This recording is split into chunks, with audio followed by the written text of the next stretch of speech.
বিভাগ ঘোষণার উদ্দেশ্য যদি হয় দূরের জেলার সাথে আশেপাশের কয়েকটা জেলাকে একত্রিত করে সেখানে উন্নয়নমূলক কার্যক্রম সহ যাবতীয় কেন্দ্রের সাথে সকল কার্যক্রমের বিকেন্দ্রীকরণ এবং অনুন্নত জেলাগুলোকে উন্নয়নের আওতায় এনে এলাকার জনগণের স্বাস্থ্য, শিক্ষা, সংস্কৃতি, উৎপাদন, কল কারখানা, জীবিকা নির্বাহ, চাকরিসহ সমস্ত কিছুর উন্নয়ন ডেভেলপ।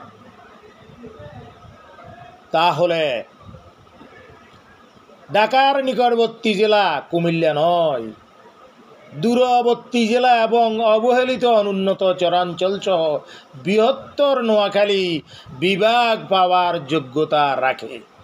যদি এর ব্যতিক্রম হয়, নোয়াখালীকে বিভাগ ঘোষণা করা না হয়, অগ্নিস্ফুলিঙ্গ জেগে উঠবে বৃহত্তর নোয়াখালী, ফেনী, লক্ষ্মীপুর সহ পুরো দক্ষিণাঞ্চলে। এই আগুন নেবানোর কোনো ক্ষমতা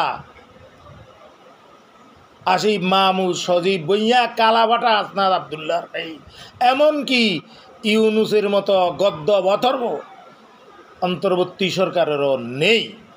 সুতরাং অনতিবিলম্বে নোয়াখালীকে বিভাগ ঘোষণা করুন, না হলে কিয়ামত হবে।